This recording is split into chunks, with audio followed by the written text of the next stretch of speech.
RCF.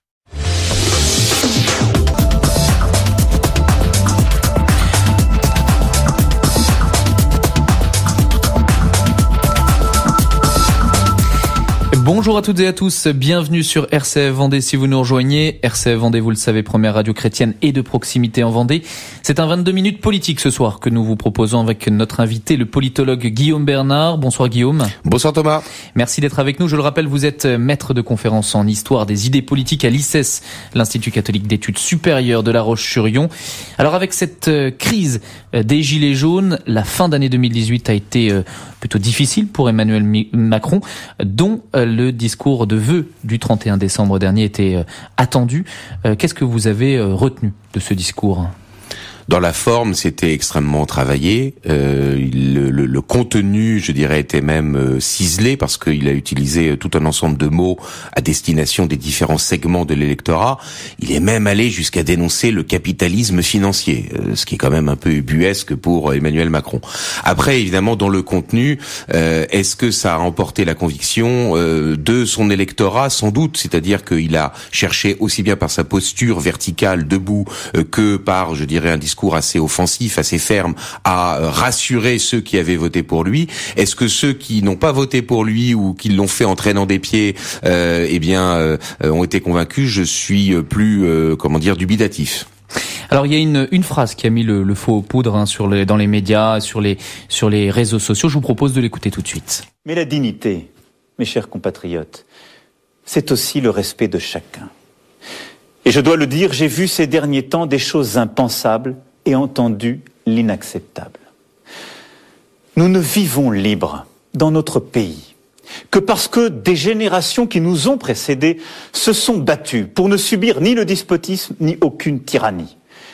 Et cette liberté, elle requiert un ordre républicain. Elle exige le respect de chacun et de toutes les opinions.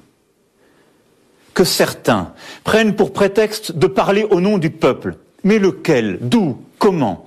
Et n'étant en fait que les porte-voix d'une foule haineuse, s'en prennent aux élus, aux forces de l'ordre, aux journalistes, aux juifs, aux étrangers, aux homosexuels. C'est tout simplement la négation de la France. Le peuple est souverain. Il s'exprime lors des élections. Il y choisit des représentants qui font la loi. Précisément parce que nous sommes un État de droit.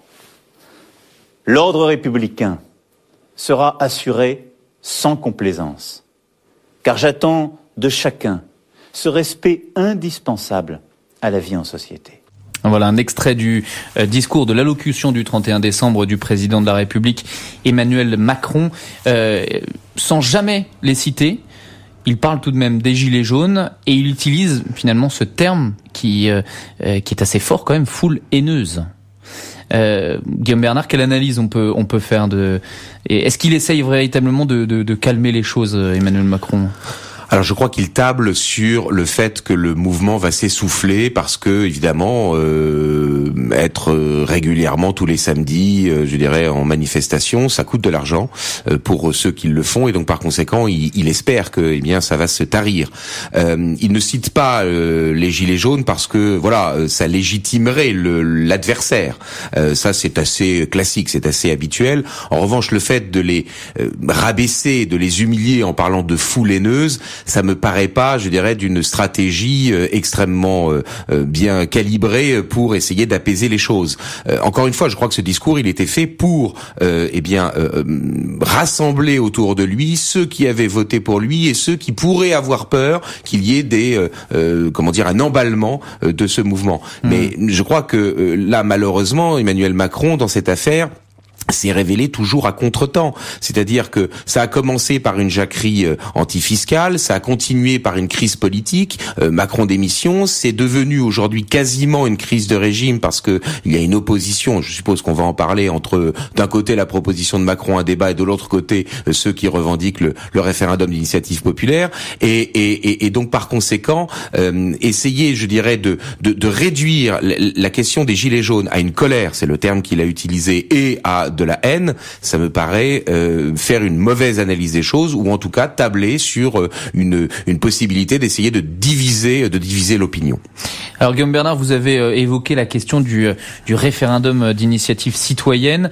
C'est une des propositions, des volontés des Gilets jaunes qui transparaît le plus souvent. Il y avait beaucoup de revendications au début, et puis celle-ci monte de plus en plus, et c'est celle-là qu'on voit apparaître le plus souvent. Et on reprend un extrait encore de cet extrait-là du président.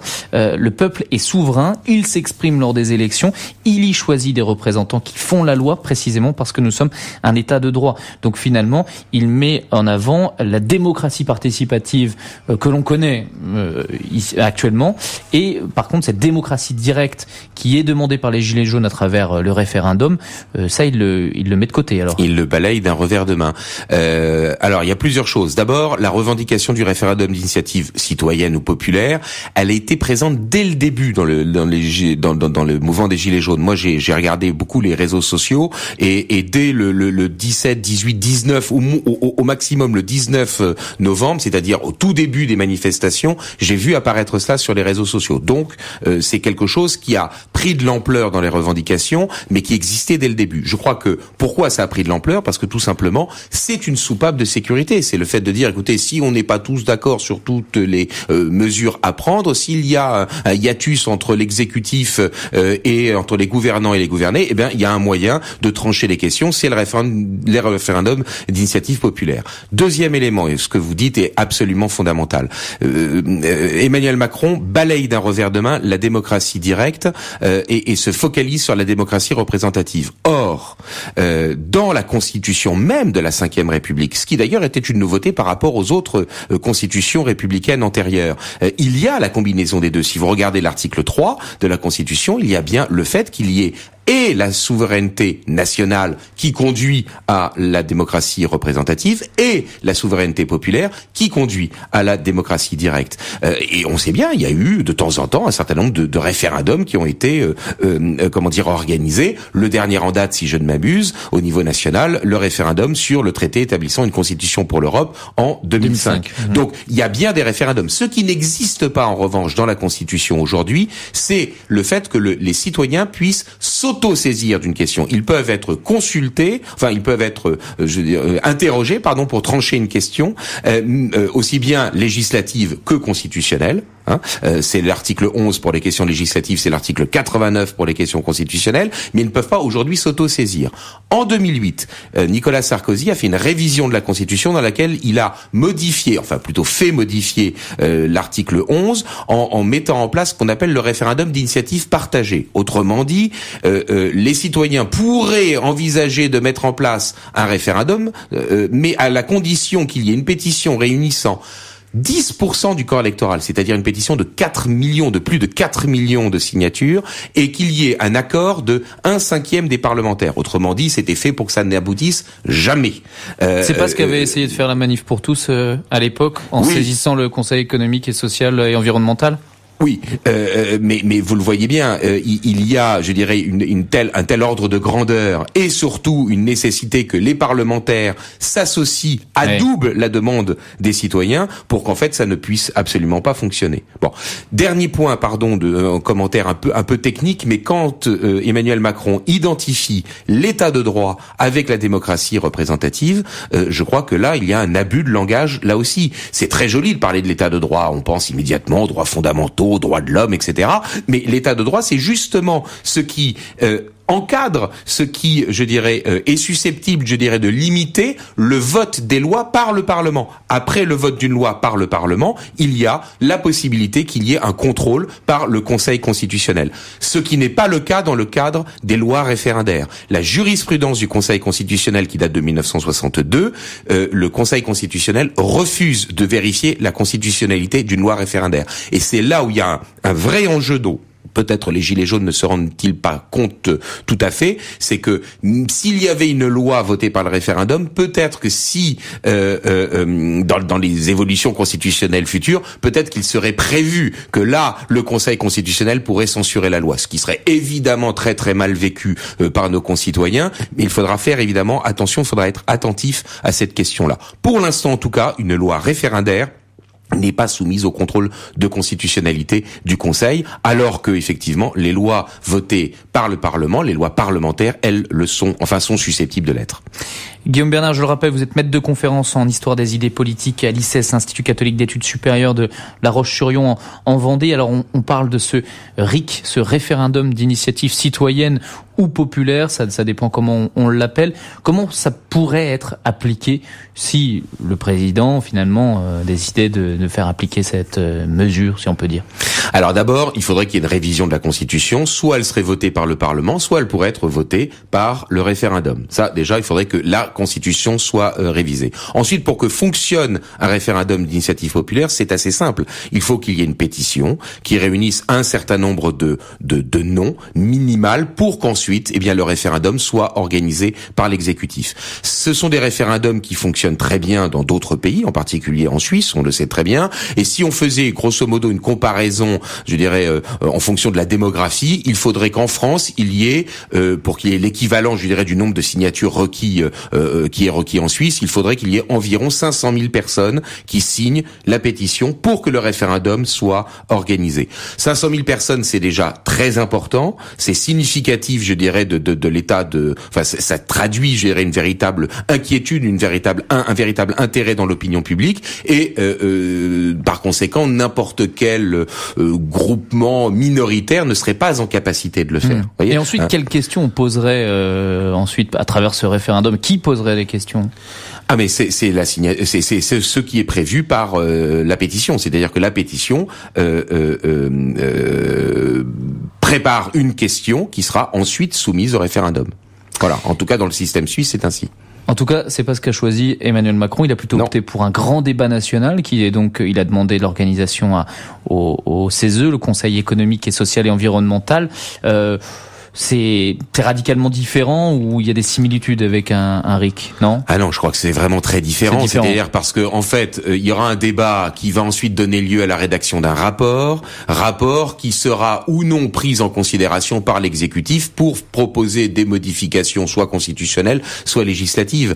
Malheureusement, on a déjà l'expérience l'année dernière des États généraux de la bioéthique qui ont conduit à ce que incontestablement ceux qui ont participé au débat étaient hostiles aux évolutions progressistes en faveur de l'extension de la PMA, voire, je dirais, de la légalisation de la GPA. Or, l'exécutif avait à plusieurs reprises indiqué que pourtant, il soutiendrait quand même cette proposition. Donc, si vous voulez, c'est la vraie. Il s'est pas déclaré sur ça. Non, c'est pas totalement déclaré sur ça. Mais on a quand même eu des signes avant-coureurs. D'ailleurs, parce qu'il a d'autres problèmes à gérer. Oui, je crois qu'effectivement, il a d'autres chats à fouetter. Mais en tout cas, ce qui est certain, c'est qu'un débat, ça conduit, je dirais, à l'expression d'idées. Ce n'est pas une délibération qui conduit à une décision. Le référendum d'initiative populaire aboutit à une décision, alors qu'un débat, ça aboutit simplement, je dirais, à évoquer des idées et à permettre qu'elles s'expriment.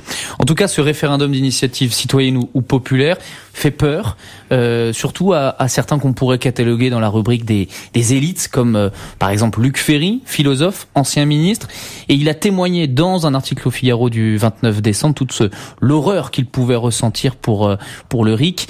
Son article était intitulé, cette tribune même intitulée contre le RIC pour l'élitisme. Le philosophe prononce une mise en garde contre ce référendum. Et je cite, démagogie n'est pas démocratie et ce n'est pas en vain qu'on a inventé le système représentatif. Le dénigrement actuel des experts et la critique de l'élitisme sont la pire calamité du temps présent. Les vrais gens, eux, connaissent leurs limites. Ils ne prétendent pas gouverner, mais être entendus et respectés. Ils demandent à débattre sur des programmes, sur des valeurs, pas sur des lois ou des questions techniques qui requièrent une expertise que nul ne peut sérieusement contester. Alors, Luc Ferry n'est pas le seul à se méfier d'un tel référendum.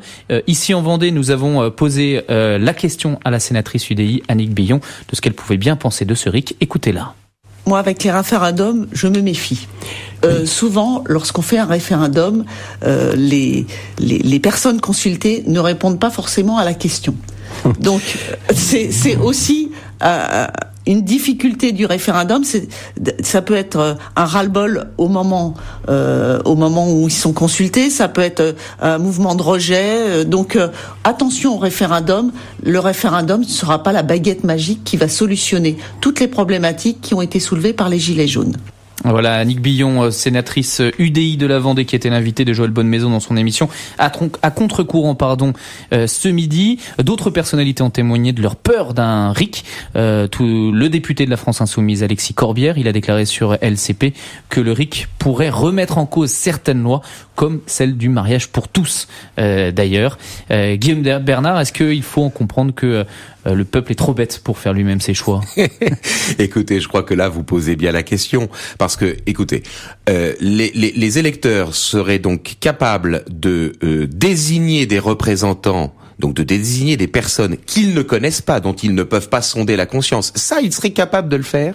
Mais en revanche, qui représenteraient leurs idées quand même, tout de même. Oui, mais mais sur lesquelles ils ne s'engagent pas, parce que justement, depuis la Révolution française, nous avons la prohibition du mandat impératif. C'est-à-dire qu'on ne peut pas démettre un élu qui voterait dans une assemblée, contrairement aux engagements qu'il avait pris pour se faire élire. Donc, les électeurs seraient capables de choisir des élus, mais ils ne seraient pas capables de trancher une question pour ou contre la PMA, pour ou contre le mariage pour tous, etc. Non, soyons sérieux. La raison pour laquelle ils ne veulent pas du référendum, les élites, ou disons les élus ne veulent pas du référendum d'initiative citoyenne, il y en a deux. Il y a la première, c'est une raison historique, c'est qu'effectivement, le système, depuis la Révolution française, repose sur le mandat représentatif. Et donc, comme le disait, me semble-t-il, Charles Pasqua, les promesses électorales n'engagent que ceux qui veulent bien les écouter, n'engagent pas ceux qui sont élus. La deuxième raison, c'est que on accuse le référendum d'être un instrument au service, je dirais, de personnes charismatiques. Grosso modo, le référendum serait le plébiscite permettant le césarisme. Et donc, ils craignent que certaines personnalités ayant du charisme soient capables d'utiliser le référendum pour transformer les institutions et pour mettre de côté la démocratie représentative. Sincèrement, tous ces éléments-là, ce sont des procès d'intention. Et il n'y a aucune raison de limiter le référendum d'initiative, enfin de ne pas envisager le référendum d'initiative populaire, d'en limiter, je dirais, le domaine d'application. Pourquoi envisager qu'il ne puisse pas y avoir de référendum abrogatif? Une loi qui a été votée pourrait très bien être abrogée. Je vous signale qu'en Italie, le référendum d'initiative populaire est abrogatif. On peut abroger une loi qui a été votée par le Parlement. Donc, en revanche, ce qui mérite d'être discuté, c'est quel est effectivement le domaine. Est-ce que, par exemple, on pourrait abroger une loi de finances en cours d'application? Sans doute pas. En revanche, on pourrait très bien envisager qu'il y ait des directives qui soient données aux parlementaires pour voter l'année suivante la loi de finances ou la loi de financement de la sécurité sociale, en faisant un certain nombre de choix fiscaux. En tout cas, on peut reconnaître aussi que, quand même, Guillaume Bernard, qu'il existe une sorte de pétition sur le site du Conseil économique et social et environnemental. C'est donc l'organisme qui est chargé d'organiser le grand débat national voulu par Emmanuel Macron et qui demande justement l'abrogation de la loi Taubira. On va se quitter sur ces mots. Guillaume Bernard, merci à vous. Merci beaucoup, Thomas. Merci à vous. Je rappelle que vous êtes maître de conférence en histoire des idées politiques à l'ICES, l'Institut catholique d'études supérieures à La Roche-sur-Yon en Vendée, politologue. Chers amis auditeurs, cette émission est à retrouver en podcast sur notre site internet rcf.fr et je vous souhaite une excellente soirée à l'écoute des programmes de votre radio chrétienne.